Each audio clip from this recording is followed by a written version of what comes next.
নমস্কার, তনু কিচেনে সকলকে স্বাগতম। আজকের রেসিপি আলু মটর পাঁপড়ের সবজি। দেখুন আলু মটর পাঁপড়ের সবজিটা আমি কিভাবে রেডি করব।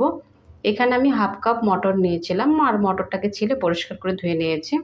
আর নিয়েছি এখানে বড় সাইজের আলু একটা নিয়েছিলাম আর এরকম ছোট ছোট পিস করে কেটে পরিষ্কার করে ধুয়ে নিয়েছি। আর এখানে আমি দুটো পাঁপড় নিয়েছিলাম আর এরকম করে ভাঁজ করে নিয়ে ভেঙে নিয়েছি। দেখুন এটা আমি কিভাবে রেডি করব এবার। আর এখানে গ্যাসটা অন করে কড়াইটাকে বসিয়ে দিয়েছি। কড়াইটাকে ভালো করে হিট করে নেব। কড়াইটা হিট হয়ে গেছে। এবার দিয়ে দিচ্ছি সাদা অয়েল।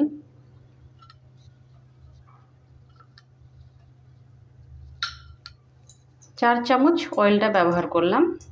অয়েলটাকে ভালো করে হিট করে নেব।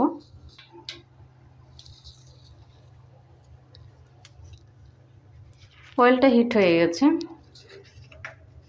এবার পাঁপড়গুলোকে ভেজে নেব।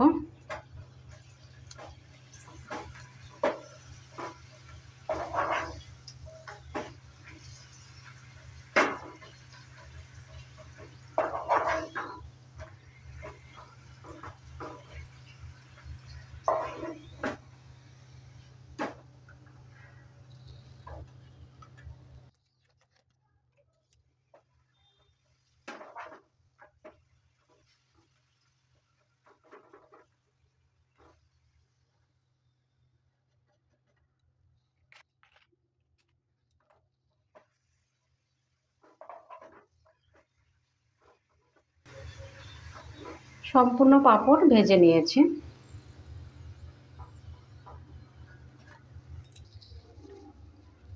অয়েলটা একটু বেশি আছে, এই জন্য অয়েলটা একটু আমি তুলে নিচ্ছি।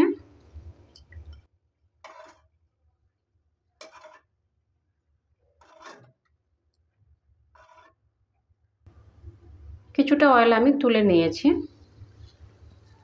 এবার দিয়ে দিচ্ছি দুটো শুকনো লঙ্কা,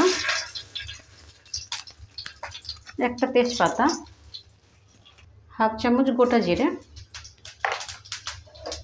দেওয়ার পর হালকা একটু ভেজে নিচ্ছি।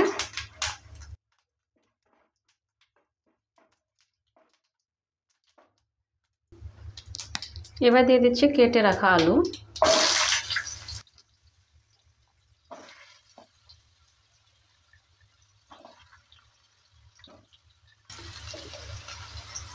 আলুটা দেওয়ার পর ভালো করে একটু নেড়ে চেড়ে নিচ্ছি।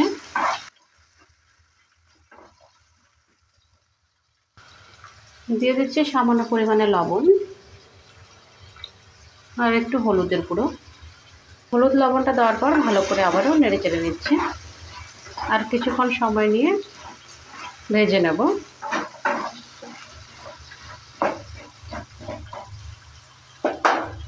যতক্ষণ আলুটা আমার ভাজা হবে ততক্ষণ আমি মশলার পেস্টটা তৈরি করে নেব।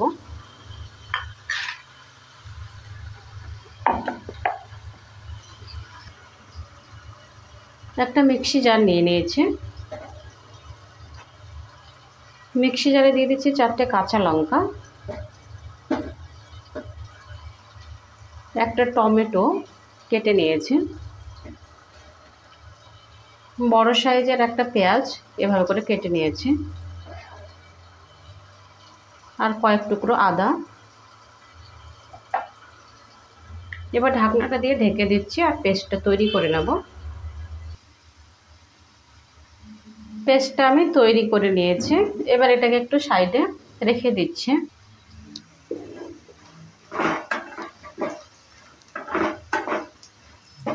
আলুর কালারটাও চেঞ্জ হয়ে গেছে আর আলুটা ভালোভাবে ভাজা হয়ে গেছে।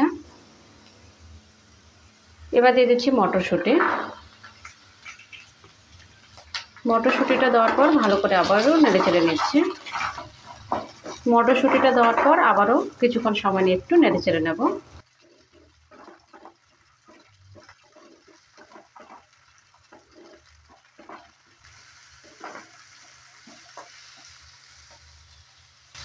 মটরশুঁটিটা দেওয়ার পর আবারও 1 মিনিটের মতো ভালো করে নেড়ে চেড়ে নিয়ে ভেজে নিয়েছি। মটরশুঁটি আর আলুটাকে আমি তুলব না, এর মধ্যে এবার আমি মশলাগুলো ব্যবহার করব। পেস্ট করে রাখা মশলাটা দিয়ে দিচ্ছি।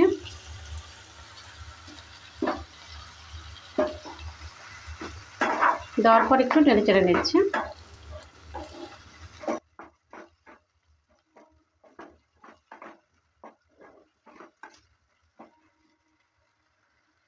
মিক্সি জারটার মধ্যে জল দিয়ে একটু ধুয়ে দিয়ে দিচ্ছি। জলটা দেওয়ার পর আবারও ভালো করে একটু নেড়েচেড়ে নিচ্ছি।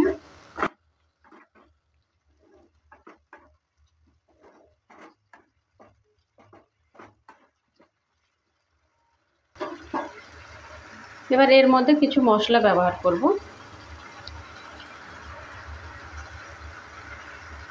হাফ চামচ দিয়ে দিচ্ছি জিরার গুঁড়ো, 1 চামচ দিয়ে দিচ্ছি ধনে গুঁড়ো, হাফ চামচ হলুদ গুঁড়ো, হাফ চামচ লঙ্কার গুঁড়ো, 1 চামচ লবণ। লবণটা স্বাদ অনুযায়ী ব্যবহার করবেন। সব কিছু দেওয়ার পর ভালো করে আবারও নেড়েচেড়ে নিচ্ছি। আর কিছুক্ষণ সময় নিয়ে মশলাগুলোকে ভালো করে কষিয়ে নেব।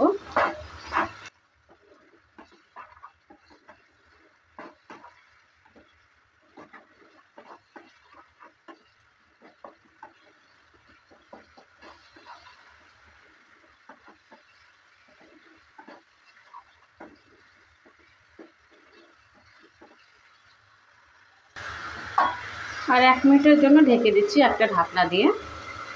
1 মিনিট হয়ে গেছে, ঢাকনাটা এবার তুলে নিচ্ছে। তুলে নেওয়ার পর ভালো করে আবারও নেড়েচেড়ে নিচ্ছি।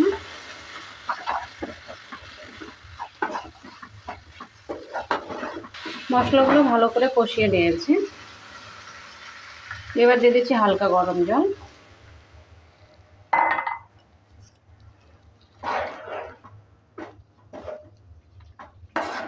এক কাপ আমি গরম জলটা ব্যবহার করলাম।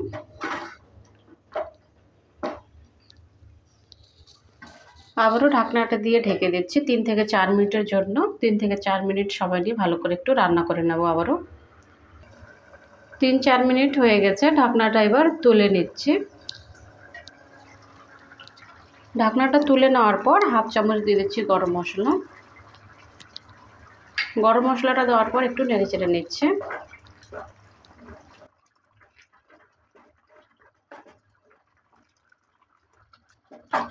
এবার দিয়ে দিচ্ছি ভেজে রাখা পাঁপড়।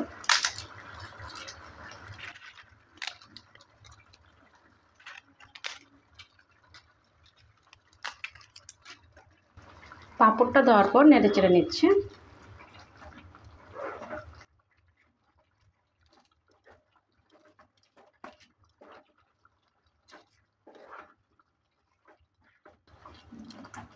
এটা গরম গরম ভাতের সঙ্গে কিংবা রুটির সঙ্গে কিংবা পরোটার সঙ্গে আপনারা খেতে পারেন। আপনাদের পছন্দ মতো কিন্তু আপনারা খেতে পারেন। এটা রেসিপিটা দেখে বাড়িতে অবশ্যই ট্রাই করবেন আর আমাকে কমেন্ট করে জানাবেন এই রেসিপিটা আপনাদের কেমন লেগেছে। আলু মটর পাঁপড়ের সবজি রেসিপিটা রেডি হয়ে গেছে। এবার আমি গ্যাসটাকে অফ করে নামিয়ে নিচ্ছি। আলু মটর পাঁপড়ের সবজি রেসিপিটা রেডি হয়ে গেছে। আপনাদের এই রেসিপিটা কেমন লেগেছে, ভালো লাগলে অবশ্যই কমেন্ট করবেন। ভালো থাকুন, সুস্থ থাকুন আর চ্যানেলটাকে অবশ্যই সাবস্ক্রাইব করে দেবেন নিত্য নতুন রেসিপি পাওয়ার জন্য। বাই ফ্রেন্ড, নেক্সট ভিডিও আবার দেখা হবে।